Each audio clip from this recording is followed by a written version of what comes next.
Queria entender um pouquinho quais são os seus planos, se eleita, pensando em desenvolvimento econômico da cidade, né, estimular empreendedorismo, fazer a cidade crescer, né, estimular a economia da cidade. Essa é a pergunta, talvez, das mais importantes. Então, se você me permitir, eu queria falar de 4 coisas que eu acho que respondem. A primeira delas é segurança. Não tem como a gente fazer negócio, não tem como a gente crescer numa cidade que o trabalhador não está seguro no ponto de ônibus a caminho do seu trabalho, que o comerciante perde toda a sua mercadoria porque tem um arrastão no centro de São Paulo, na região da Cracolândia. Então pode não parecer, mas para que a economia funcione, à primeira vista, obviamente, a segurança tem que ser prioridade. E aí, já emendando, qual é o papel da prefeitura, do prefeito e da prefeita de São Paulo? As pessoas sabem que a responsabilidade do combate ao crime é sobretudo do Estado. Sim. Mas tem muita coisa que a prefeitura poderia estar fazendo e não está. A primeira delas, talvez a menos óbvia. Uma cidade escura, com lixo acumulado, pichada, bagunçada, é uma cidade que atrai o crime. Tem uma teoria para isso. Da janela quebrada, né? Teoria da janela quebrada. Então, se a prefeitura se compromete a iluminar, a recolher o lixo, a fazer a zeladoria, isso tem um impacto direto na criminalidade urbana. Outra coisa, educação. Se a gente aposta em educação em tempo integral, isso cai pela metade a taxa de homicídio entre os jovens. A gente tem que criar alternativa para o jovem que está sendo cooptado pelo crime, pelo mundo das drogas, apostando em escola em tempo integral, abrindo escola de final de semana, investindo na educação, investindo na cultura, no esporte. Isso também tem impacto direto. E aí, quando a gente fala na criminalidade em si, qual que é o papel da prefeitura? É fazer a gestão, a coordenação.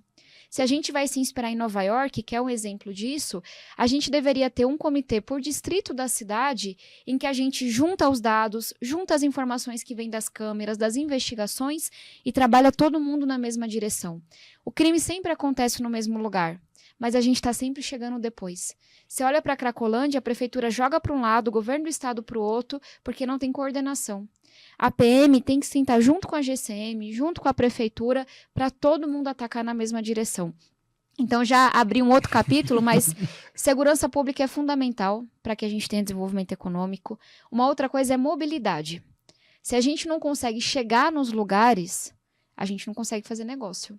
Se o trabalhador está levando 4 horas para ir e voltar do trabalho, ele não está rendendo a mesma coisa. Ele não está conseguindo estudar, ele não está conseguindo cuidar da família.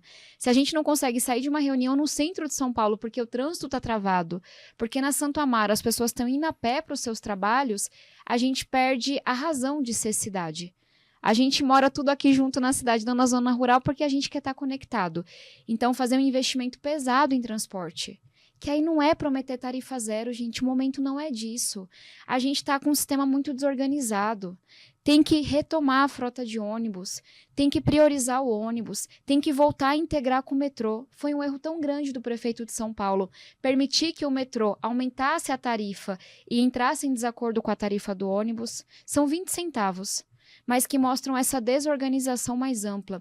A gente tem que ter uma cidade em que o transporte público é seguro, é confiável e vai mais rápido. Aí a gente vai conseguir convencer algumas pessoas a saírem do carro e irem para o ônibus. Enquanto você não colocar no aplicativo e souber que o ônibus vai passar naquele horário e que é mais rápido, as pessoas não vão fazer esse movimento. E aí tem um terceiro ponto, que talvez responda de forma mais direta, que é sim criar um ambiente de oportunidades. Investir em ensino técnico, investir em primeira infância, investir em educação em tempo integral, olhar para os talentos que a cidade tem.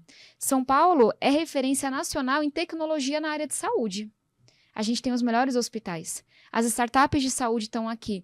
Mas não existe nenhum programa da Prefeitura de São Paulo que reúna a academia, os empresários do setor, que garanta a isenção, que incentive isso, porque tecnologia em saúde é o futuro do mundo.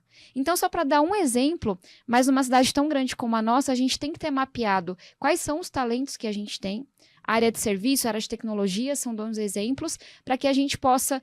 Não é a prefeitura que cria um emprego, mas a gente pode criar a cama, criar um ambiente para que esse emprego aconteça.